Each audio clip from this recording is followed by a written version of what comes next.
Second year students IUPAC naming के हवाले से मजीद अगर असाइनमेंट्स को सॉल्व करें तो कुछ और सवाल हमारे सामने आ रहे हैं। अब हम बारी बारी इन असाइनमेंट्स को देखते हैं कि इन सवालों को हम किस तरीके से सॉल्व करेंगे। तकरीबन ये 7 फॉर्मूलाज हैं आपके सामने जो मैंने बोर्ड पर लिख दी है। अब हमें इन सातों के नाम लिखने हैं। अच्छा, इससे प्रीवियस लेक्चर्स में हम IUPAC नेमिंग किस तरीके से करेंगे इसके रूल्स को पढ़ चुके हैं, और इसके बाद हमने पिछले लेक्चर में भी इसके कुछ इसी तरह के फॉर्मूलाज थे हमारे सामने जिनको हमने नाम दिए थे। अब हमारे सामने मजीद कुछ और फॉर्मूलाज हैं, इनको भी देखते हैं कि इनके नाम किस तरीके से दिए जाएंगे। तो बेसिक स्टेप्स हमने सबसे पहले अपने जहन में रखने हैं। सबसे पहले तो हमें ABCD को फाइंड करना है।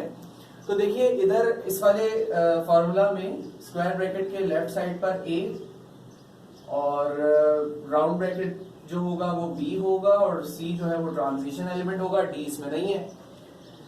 अब नाम देने के लिए हम सीक्वेंस को फॉलो करेंगे। सबसे पहले A को नाम देंगे, फिर B को, फिर C को। तो A क्या है? सोडियम है, हमने लिख लिया सोडियम। अच्छा, यहाँ पे 3 सोडियम है, हमें इंडिकेट करने की जरूरत नहीं है कि 3 सोडियम है, ठीक है ना। A की काउंटिंग क्या है, हमें इससे कोई परेशानी की जरूरत नहीं है, हमें इससे परेशान होने की जरूरत नहीं है। A की काउंटिंग कुछ भी हो, हमें से उसका नाम देना है। सोडियम आ गया, ठीक है। B पर क्या है? NO2। NO2 क्या होता है? NO2 नाइट्रो होता है, ठीक है। अच्छा, नाइट्रो के ऊपर, नाइट्रो के एक मॉलिक्यूल पर चार्ज होता है -1। यहाँ टोटल 6 मॉलिक्यूल है, तो ये चार्ज कितना हो जाएगा बेटा? -6। तो सोडियम, अच्छा कितने नाइट्रो है? 6 नाइट्रो है ना। तो सोडियम हेक्सा नाइट्रो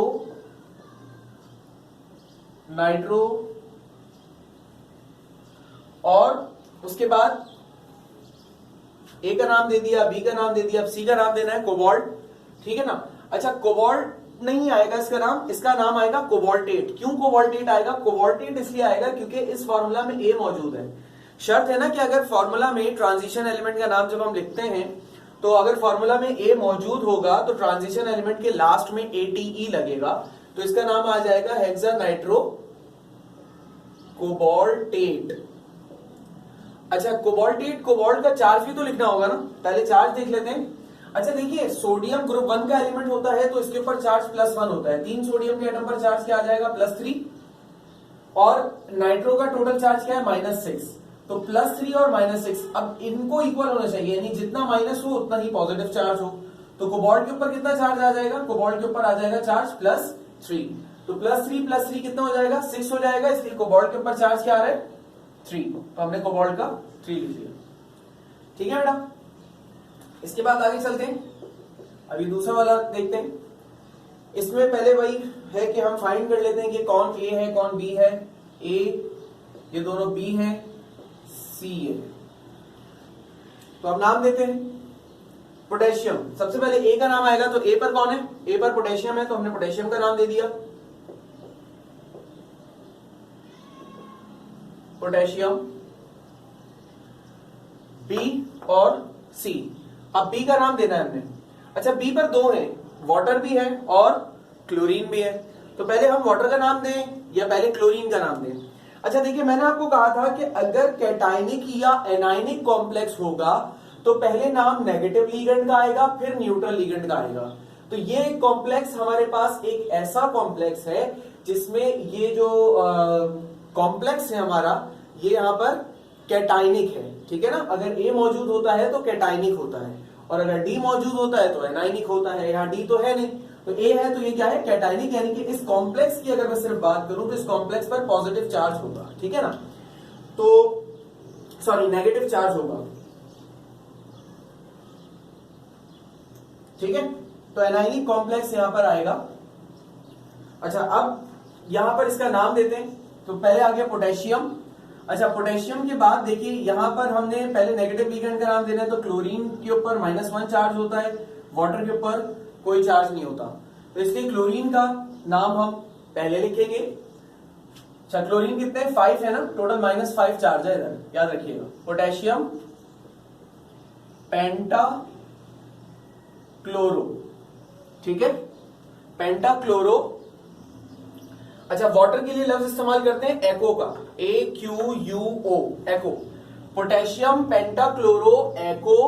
अब आ जाते हैं C पर। C का नाम देना है हमने क्रोमियम तो अच्छा क्रोमियम नहीं लिख सकते, हमें लिखना होगा क्रोमेट। क्यों? क्योंकि यहाँ पर ए भी मौजूद है। तो ये कितना हो जाएगा? ये क्या हो जाएगा बेटा?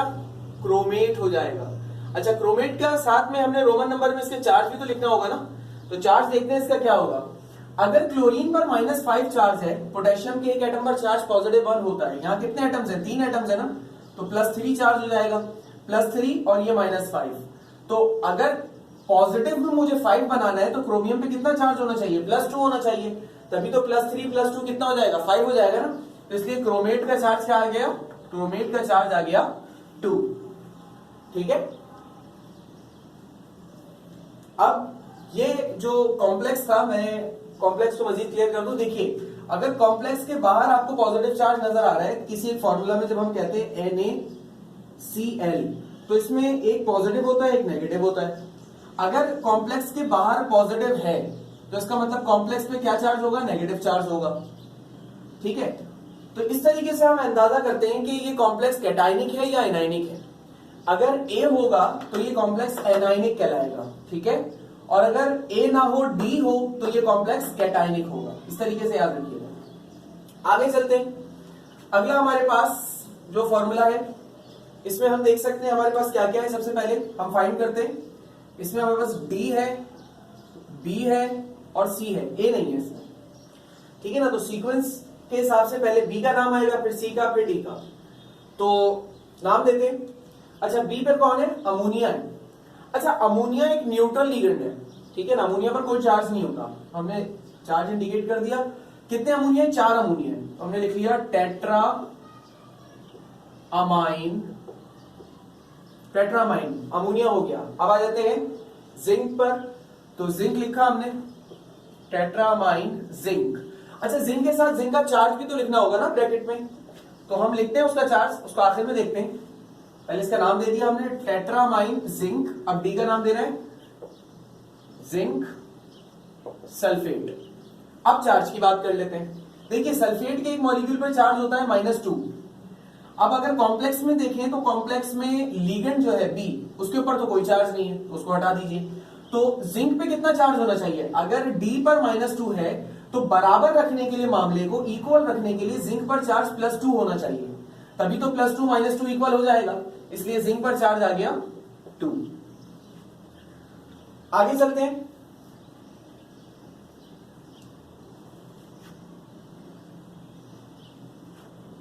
ये वाला फॉर्मूला को सॉल्व करते हैं। क्या नाम आएगा इसका? अब इसमें भी पहले हम आइडेंटिफाई करते हैं कि कौन A है, कौन B है, कौन C है, कौन D है। तो देखिए इसके अंदर ये जो राउंड ब्रैकेट में लिखा हुआ है, स्क्वायर ब्रैकेट के लेफ्ट राइट साइड पे D होता है, राउंड ब्रैकेट वाला स्क्वायर ब्रैकेट के अंदर जो होता है वो B होता है, और ये ट्रांजिशन एलिमेंट है तो ये C हो गया। अब नाम देते हैं। नाम देने के लिए हम सबसे पहले B का नाम देंगे। अच्छा EN क्या होता है? EN कहलाता है बेटा इथाइलिन डाइअमाइन। ठीक है। क्या होता है ये? B जो है यहाँ पर EN है। EN क्या होता है? Ethylene diamine. अच्छा इथाइलिन डाइअमाइन एक न्यूट्रल लिगेंड है, इसके ऊपर चार्ज नहीं होता। तो इसका नाम क्या आएगा? अच्छा 3 इथाइलिन डाइअमाइन है तो ये हो जाएगा ट्रिस इथाइलिन डाइअमाइन। अच्छा मैंने ट्रिस क्यों लिखा है? ट्रिस मैंने इसलिए लिखा है बेटा क्योंकि ये एक ऑर्गेनिक लिगेंड है। अगर इनऑर्गेनिक लिगेंड होता तो मैं ट्राई लिखता, ट्रिस नहीं लिखता। ठीक है। तो ट्रिस इथाइलिन डाइअमाइन। अब आ जाते हैं सी पर। सी क्या हो गया? अब सी का नाम देना है। अच्छा इसमें ए तो है नहीं, तो इसलिए सी के नाम में ATE नहीं लगेगा। ठीक है ना। तो सी के साथ क्या हो गया? सी हो गया हमारे पास सिंपल कोबाल्ट। अच्छा अब ब्रैकेट में इसका चार्ज लिखना है, वो हम बाद में लिखेंगे। और ये क्या है? Nitrate, cobalt nitrate. अच्छा नाइट्रेट 3 है, मुझे इसकी काउंटिंग लिखने की जरूरत नहीं है। देखिए काउंटिंग हम जो है ना वो सिर्फ और सिर्फ बी की लिखते हैं कि बी कितने लिगेंड्स कितने मौजूद है, 1 है, 2 है, 3 है, 4 है, 5 है। हम सिर्फ काउंटिंग लिगेंड्स की लिखते हैं। हमें काउंटिंग डी की, ए की या किसी और चीज की काउंटिंग लिखने की जरूरत नहीं होती। तो हमने सिर्फ सिंपल लिख दिया नाइट्रेट। अब चार्ज की बात कर लेते हैं। देखिए नाइट्रेट के एक मॉलिक्यूल पर चार्ज होता है -1। यहां कितने मॉलिक्यूल्स हैं? 3। तो नाइट्रेट के 3 मिलकर कितना हो गया? ये टोटल -3 हो गया। अच्छा इथाइलिन डाइअमाइन पर तो कोई चार्ज नहीं होता, तो इथाइलिन डाइअमाइन हमें लिखने की जरूरत नहीं है। अब कोबाल्ट पर चार्ज क्या आएगा? यहाँ पर देखिए कोबाल्ट, अगर ये -3 है और पूरे कंपाउंड को मुझे न्यूट्रल लेना है तो जितना माइनस होगा उतना ही प्लस होगा, तो कोबाल्ट पर कितना चार्ज आ जाएगा, +3। तो हमने कोबाल्ट पर लिख दिया 3। ठीक है, क्लियर हो रही है मेरी बात सबको? अच्छा, अब सिलसिला क्या है, देखिए मैंने 7 फॉर्मूलाज लिखे थे आज। 7 में से 4 के नाम मैंने खुद बताया आपको, 3 के नाम मैं नहीं बताना। 3 के नाम मुझे आप सब बताएंगे, और आज की तारीख में जो हमारा व्हाट्सएप ग्रुप बना हुआ है शाहजी कॉलेजिएट का हमारा, आप हमारे उस ग्रुप के ऊपर हमें बताएंगे कि इनका आंसर क्या होगा। तो ये 3 फॉर्मूलाज आपके होमवर्क है। इन तीनों के नाम आप मुझे बताएंगे, होमवर्क करके मुझे इसके जवाबात आप लोग देंगे, और ये जवाबात मुझे आज की ही तारीख में चाहिए। ठीक है, थैंक यू।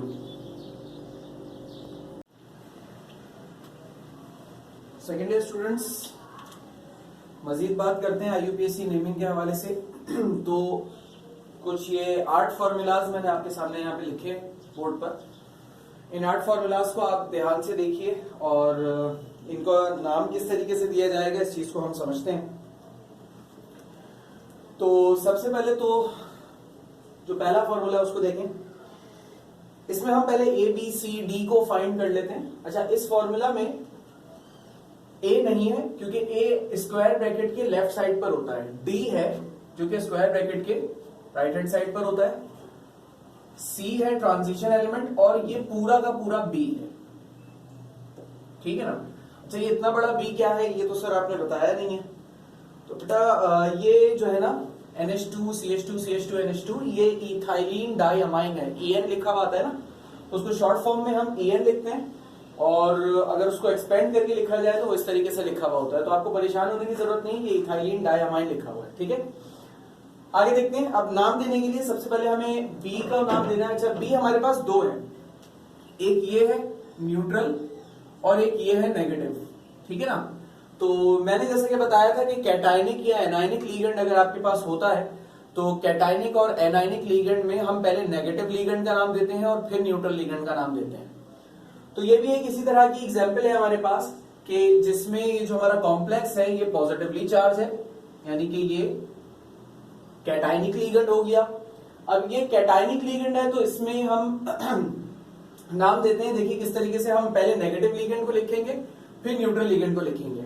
अब नेगेटिव लीगेंड के ऊपर अगर हम बात करें तो ब्रोमीन है नेगेटिव लीगेंड, और ब्रोमीन के एक एटम पर चार्ज होता है बेटा -1। यहां पर 2 एटम्स नजर आ रहे हैं, तो टोटल ब्रोमीन पे चार्ज कितना हो जाएगा, -2।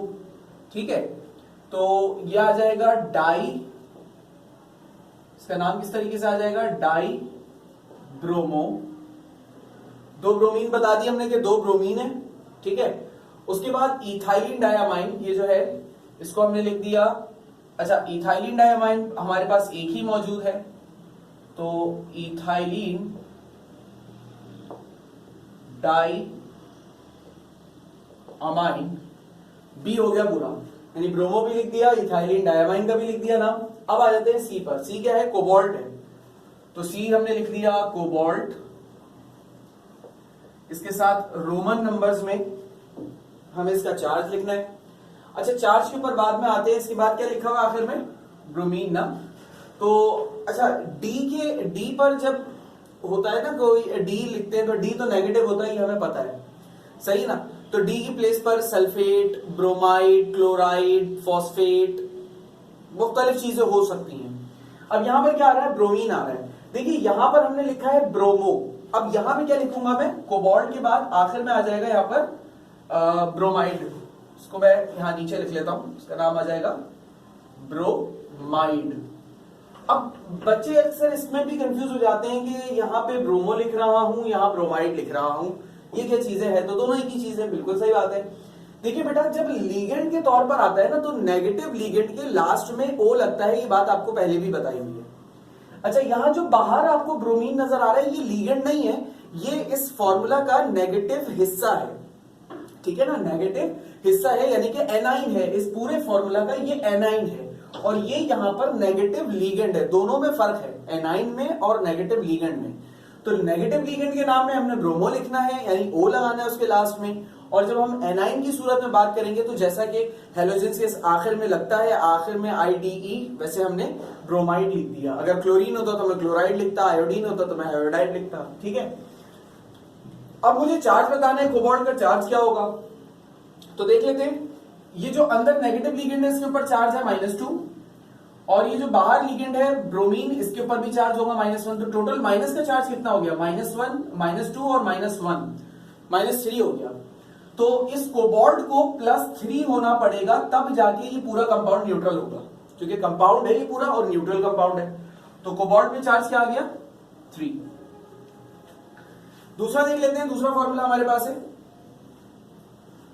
अब दूसरे फॉर्मूला में भी सबसे पहले तो हम यही कर लेते हैं कि ABCD को फाइंड करते हैं। तो स्क्वायर ब्रैकेट के लेफ्ट साइड पर D होता है, ये ट्रांजिशन एलिमेंट है C, और ये पूरा का पूरा B है, 2 B है इसमें भी। तो अब नाम लिखना है। अब नाम लिखने के लिए सबसे पहले तो हमें चार्जेस को आइडेंटिफाई करना है। तो ये अमोनिया जो है वो न्यूट्रल चार्ज होता है, यानी कि न्यूट्रल लिगेंड है, और क्लोरीन नेगेटिव लिगेंड होता है। सही है, तो अब हम पहले किसका नाम लिखेंगे, ये भी कौन सा कॉम्प्लेक्स आ रहा है, ये भी यहां पर एनाइनिक कॉम्प्लेक्स, कैटाइनिक कॉम्प्लेक्स आ रहा है, इसके ऊपर भी पॉजिटिव चार्ज है, कैटाइनिक कॉम्प्लेक्स आ रहा है। तो कैटाइनिक कॉम्प्लेक्स है तो पहले नेगेटिव लिगेंड का नाम आएगा, फिर न्यूट्रल लिगेंड का नाम आएगा। अब जब नेगेटिव लिगेंड की बात करी जाएगी बेटा, तो नेगेटिव लिगेंड कितने हैं हमारे पास, अच्छा एक ही है, क्लोरीन है। ठीक है ना, नेगेटिव लिगेंड कौन है, क्लोरीन है। ठीक है, कितने हैं क्लोरीन, 2 है। तो कितने हो गए भाई, ये हो गए डाई क्लोरो। सही है, इसके बाद आ जाएगा अमाइन। ठीक है ना, ये अमाइन है, कितना है, di chloro tetra amine, dichloro tetraamine. पहले नेगेटिव लिगेंड का नाम लिखा, फिर न्यूट्रल लिगेंड का नाम लिखा। जब दोनों लिगेंड्स को लिख लिया तो उसके बाद हमने लिखना है ट्रांजिशन एलिमेंट को। तो डाइक्लोरो टेट्रामाइन क्रोमियम, मैं क्रोमियम लिख रहा हूं, क्रोमिएट नहीं लिख रहा, क्रोमियम लिख रहा हूं, क्रोमेट नहीं लिख रहा। क्रोमेट क्यों नहीं लिख रहा, क्योंकि इस फॉर्मूला में ए नहीं है। अगर ए होता इस फॉर्मूला में तो मैं क्रोमेट लिखता, क्रोमियम नहीं लिखता। ठीक है, तो ये क्रोमियम हो गया, डाइक्लोरो टेट्रामाइन क्रोमियम। अब आखिर में आ जाएगा, अच्छा क्रोमियम के साथ राउंड ब्रैकेट में उसको रोमन नंबर में चार्ज बताने हैं, वो लास्ट में बताएंगे। डी में क्या है, डी में क्लोरीन लगा हुआ है। अच्छा ये नेगेटिव जगह पर है ना, तो ये नेगेटिव एनाइन आ रहा है, तो ये हो जाएगा क्लोराइड। अच्छा अब मुझे चार्ज बताना है, चलें चार्ज देख लेते हैं कि क्रोमियम पे चार्ज क्या है। देखिए क्लोरीन के एक एटम पर -1 होता है, 2 एटम से तो टोटल कितना चार्ज हो जाएगा इधर, -2, और जो बाहर क्लोरीन है उस पर चार्ज हो जाएगा -1। तो -2 -1 कितना हो जाएगा, -3 हो जाएगा। अब इस -3 को बैलेंस करने के लिए क्रोमियम को कितना होना पड़ेगा, +3। तो ये क्या हो गया, +3 क्रोमियम आ गया। ठीक है, अब अगला देखते हैं। अब अगला नाम देने के लिए भी सबसे पहले हमें वही आइडेंटिफाई करना है कि भाई ये डी है हमारे पास, ये बी है और ये सी है। तो पहले तो हमें डी का नाम देना है। अच्छा डी जो है वो नेगेटिव लिगेंड है, तो क्या हो जाएगा, ये टेट्रा अमाइन, और सी क्या है भाई, कॉपर है। अच्छा मैं इसका क्या लिखूं, क्यूप्रस लिखूं, कॉपर लिखूं, क्यूपरेट लिखूं, क्या लिखूं, मैं यहां पर लिखूंगा कॉपर। क्यों कॉपर लिखूंगा, देखिए बेटा हम लैटिन नेम तब यूज करते हैं या तब लिखते हैं जब फॉर्मूला में ए हो।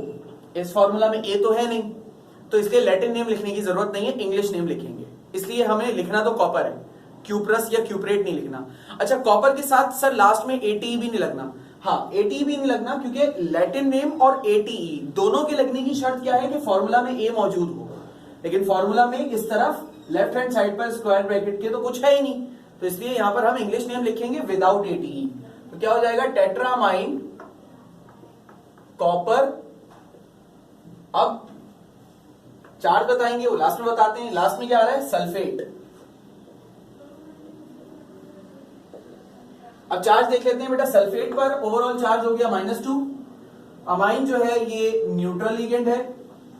अब कॉपर को अगर चार्ज बराबर करना है, जैसे ये नेगेटिव है और इसको चार्ज बराबर करना है, तो इसको कितना होना पड़ेगा, +2। तो कॉपर आ जाएगा आपके पास +2। ठीक है, अब आ जाते हैं अगले फॉर्मूला पर। अगला फॉर्मूला इसका नाम देख लेते हैं। अब देखिए यहां पर क्या क्या है हमारे पास, यहां पर स्क्वायर ब्रैकेट के राइट हैंड साइड पर जो चीज होती है वो क्या होती है, ए। स्क्वायर ब्रैकेट के अंदर जो राउंड ब्रैकेट लगा होता है वो बी, और ये है ट्रांजिशन एलिमेंट सी, इसमें डी नहीं है।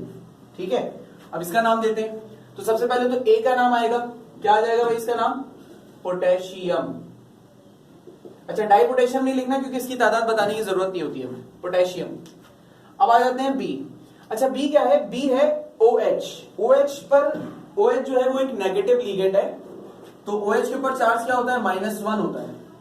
तो क्या हो जाएगा, ये 4 OH है, तो पोटेशियम टेट्रा हाइड्रो ऑक्सो। ठीक है, पोटेशियम टेट्रा हाइड्रो ऑक्सो, क्योंकि OH नेगेटिव लिगेंड है, इसके लास्ट में O लगता है, पोटेशियम टेट्रा हाइड्रो ऑक्सो। अब ए का नाम दे दिया, बी का नाम दे दिया, अब सी का नाम देना है। अच्छा, सी का नाम है, सी एटम, जो सी की प्लेस पर एलिमेंट है वो कौन है, जिंक है। अच्छा, जिंक का लैटिन नेम कुछ होता नहीं है। मैं लैटिन नेम के पीछे क्यों पढ़ा हूं, क्योंकि यहां पर ए नजर आ रहा है, पिछले किसी भी फॉर्मूला में ए नहीं था, इस फॉर्मूला में मुझे ए नजर आ रहा है। ठीक है ना, तो मैं जिंक के, अब जिंक का नाम दूंगा। क्या जिंक का कोई लैटिन नेम होता है, नहीं, जिंक का कोई लैटिन नेम नहीं होता। जिंक का इंग्लिश नेम ही हम लिखेंगे यहाँ पे, लेकिन उस इंग्लिश नेम में भी लास्ट में हम ATE लगाएंगे। क्यों लगाएंगे, क्योंकि यहाँ पर ए है।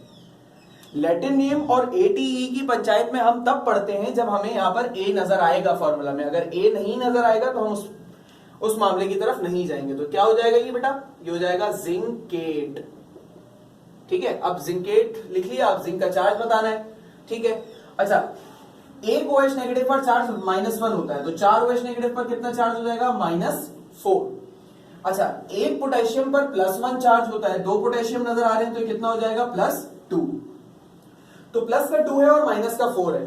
इस पूरे कंपाउंड को अगर मुझे न्यूट्रल बनाना है तो मुझे +2 की कमी नजर आ रही है। वो +2 कौन देगा, वो +2 जिंक देगा। तो जिंक के ऊपर चार्ज क्या आ गया, 2।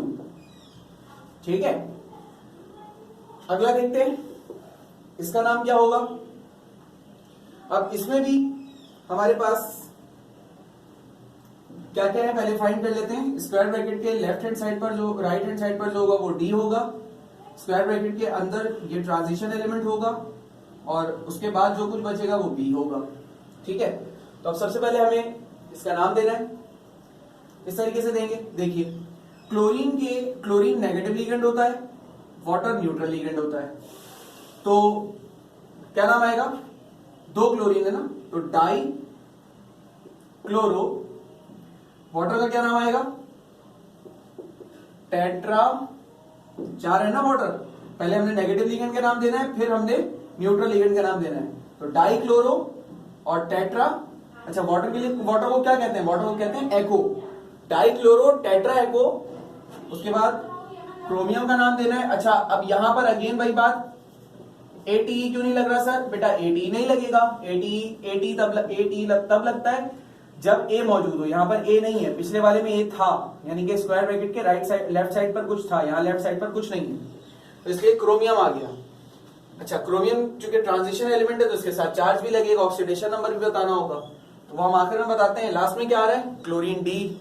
तो क्लोरीन का जो एनाइन अगर क्लोरीन होता है तो उसको हम लिखते हैं क्लोराइड, IDE लगता है लास्ट में। सही है। अच्छा, अब चार्ज देख लेते हैं। देखिए, वाटर तो न्यूट्रल लिगेंड है, इसको कंसिडरेशन से बाहर रखते हैं।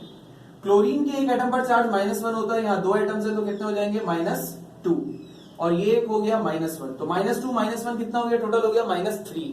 अच्छा, ये -3 और इसको बराबर करने के लिए ये कितना हो जाएगा, +3। तो क्रोमियम पे चार्ज क्या आ गया, 3। ठीक है स्टूडेंट्स, अब ये हमने 5 फॉर्मूलाज के नाम लिख लिए, नाम दे दिए।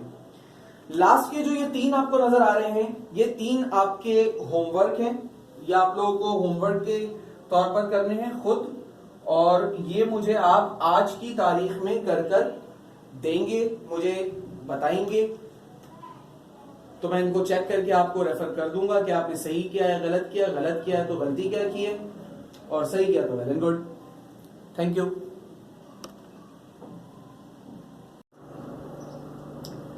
सेकेंड ईयर स्टूडेंट्स, हमारे पास हम IUPAC नेमिंग कर रहे थे कुछ कॉम्प्लेक्सीज की, तो हमारे पास ये मजीद कुछ 5 हैं फॉर्मूलाज जिनके हम नाम देंगे।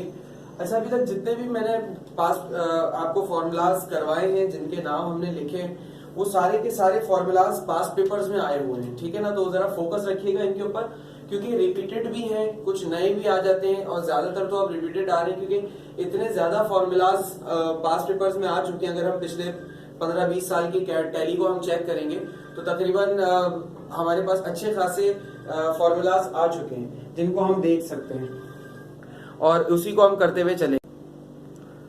तो बेटा मजीद फॉर्मूलाज हमारे सामने हैं, इनके नाम लिखते हैं हम बारी बारी। तो सबसे पहला ये जो फॉर्मूला है इसको देखिए। अच्छा, फॉर्मूलाज में अगेन हमने सबसे पहले तो यही आइडेंटिफाई करना है कि कौन ए है, कौन बी है, कौन सी है, कौन डी। तो स्क्वायर ब्रैकेट के राइट साइड पर डी होता है, ये ट्रांजिशन एलिमेंट है सी, और ये है बी। सही है बेटा। तो अब सीक्वेंस क्या रहेगी? सीक्वेंस वही है कि सबसे पहले लिगेंड का नाम लिखेंगे, फिर ट्रांजिशन एलिमेंट का नाम लिखेंगे, और फिर जो हमारे पास एनाइन होगा उसका नाम लिखेंगे, इनके डी के प्लेस पर जो होगा। तो पहले बी का नाम लिखना है। अच्छा, अमोनिया के ऊपर कोई चार्ज नहीं होता, अमोनिया न्यूट्रल कंपाउंड है, ठीक है ना। तो ये आ गया हमारे पास कितने, अच्छा अमाइन कितने हैं हमारे पास? 4 है ना। तो इसको हम बोलते हैं टेट्रा अमाइन, टेट्रा अमाइन। सही है। अच्छा, सी क्या आ रहा है बेटा? सी है कॉपर हमारे पास। अच्छा, कॉपर का नाम इंग्लिश लिखेंगे सर या लैटिन नेम लिखेंगे? बेटा इसका इंग्लिश नेम लिखेंगे, क्योंकि लैटिन नेम तो तब लिखते हैं जब ए होता है, यानी कि स्क्वायर ब्रैकेट के लेफ्ट साइड पर कुछ होता है। तो यहाँ पर लेफ्ट साइड पर तो कुछ नहीं है, तो इसलिए हम इसका इंग्लिश नेम ही लिखेंगे टेट्रामाइन कॉपर।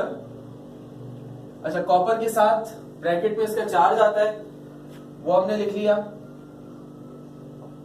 Copper sulphate. अच्छा, सल्फेट है लास्ट में, ठीक है ना। तो पहले हमने इसका नाम लिखा टेट्रामाइन, फिर इसका नाम लिखा सी कॉपर, और फिर डी पर आ गया सल्फेट। अच्छा, हमें ब्रैकेट जो हमने बनाया रोमन नंबर्स में, हमें इसका चार्ज भी लिखना है ना कॉपर का, कि कॉपर का चार्ज क्या है। तो बेटा कॉपर का चार्ज मालूम करने के लिए देखिए, अमाइन न्यूट्रल लिगेंड होता है, इस पे कोई चार्ज नहीं होता है, ठीक है। सल्फेट के ऊपर चार्ज -2 होता है, ये हम जानते हैं। अच्छा, अब पूरा कंपाउंड ऑन द होल तो न्यूट्रल है, पूरे कंपाउंड पे तो कोई चार्ज नहीं है, तो कॉपर पे क्या चार्ज आ गया? +2, क्योंकि +2 -2 इक्वल हो जाएगा, तभी तो ये न्यूट्रल बनेगा कंपाउंड, इसलिए ये हो गया 2, ठीक है। अब दूसरा वाला फॉर्मूला देखते हैं। दूसरा फॉर्मूला क्या है? अब दूसरे फॉर्मूला में अगर गौर करें तो इसमें स्क्वायर ब्रैकेट के राइट साइड पर डी होता है, ट्रांजिशन एलिमेंट सी, और ये है बी। ये हमारे पास फॉर्मूलाज है। अब इनको जब हम सॉल्व करते हैं तो सबसे पहले बी का नाम लिखेंगे। अच्छा, बी में वाटर है, और वाटर एक न्यूट्रल लिगेंड है, और वाटर कितने मौजूद है? वाटर 6 मौजूद है। तो ये क्या हो जाएगा? हेक्सा एको। वाटर को हम क्या बोलते हैं? एको, हेक्सा एको। और सी पर क्या है? कोबाल्ट, हेक्सा एको कोबाल्ट। अच्छा, ट्रांजिशन एलिमेंट के साथ चार्ज आता है, जिसका ब्रैकेट बना के फिलहाल मैं छोड़ रहा हूं। आखिर में क्या आएगा? सल्फेट। अब चार्ज इसका फिर से देखते हैं कि चार्ज क्या आएगा। तो सल्फेट पर -2 चार्ज होता है, वाटर न्यूट्रल लिगेंड है, इस पे कोई चार्ज नहीं है। कोबाल्ट, अब देखिए जितना माइनस होगा उतना ही प्लस होगा, ताकि चार्ज बैलेंस रहे। तो ये क्या हो जाएगा? +2, -2 +2, तो इसलिए कोबाल्ट पर क्या चार्ज आ रहा है? 2 आ रहा है, तो मैंने 2 लिख दिया, ठीक है। अच्छा, इसी तरीके से अभी जो तीसरा वाला है इसको देख लेते हैं। अब तीसरे वाले में हमारे पास ये डी है, ये सी है। अब ये दोनों बी हैं, इसमें क्लोरीन भी है और इसमें अमाइन भी है। अच्छा, अब ध्यान दीजिए जरा कि पहले लिगेंड के नाम आते हैं, तो इसमें क्लोरीन जो है वो बेटा नेगेटिव लिगेंड है, और अमाइन जो है वो न्यूट्रल लिगेंड है, सही है ना। और मैंने आपको एक चीज बताई थी कि जब हमारे पास कॉम्प्लेक्स कैटायनिक या एनायनिक होता है, तो हमारे पास हम पहले नेगेटिव लिगेंड का नाम लिखते हैं और फिर न्यूट्रल लिगेंड का नाम लिखते हैं। तो ये जो हमारे पास कॉम्प्लेक्स है, ये कैटायनिक कॉम्प्लेक्स है, ठीक है ना, यानी कि इस कॉम्प्लेक्स पर पॉजिटिव चार्ज है। कैसे पता चल रहा है पॉजिटिव चार्ज है? देखिए, बहुत आसान सी बात है। अगर डी है तो कैटायनिक कॉम्प्लेक्स है, और अगर ए है तो एनायनिक कॉम्प्लेक्स होता है। डी है तो कैटायनिक, ए है तो एनायनिक। और अगर डी और ए दोनों है तब क्या है कॉम्प्लेक्स, तब कॉम्प्लेक्स को हमें देखना पड़ता है कि वो कैटायनिक आ रहा है या एनायनिक आ रहा है, ये उस वक्त एक कंडीशन होती है। लेकिन ज्यादातर हमारे कोर्स में जो केसेस हैं वो यही है कि किसी में डी होगा तो ए नहीं होगा, अगर ए होगा तो डी नहीं होगा, हमारे कोर्स में ज्यादातर केसेस ऐसे ही है। तो इसलिए ये कैटायनिक कॉम्प्लेक्स आ गया। अब इसमें नेगेटिव लिगेंड क्लोरीन है और अमाइन जो है वो न्यूट्रल लिगेंड है। तो नाम लिखते हैं बेटा सबसे पहले, क्लोरीन का नाम क्या है हमारे पास, क्लोरो, क्लोरीन का एक ही है तो इसलिए सिर्फ लिखा क्लोरो।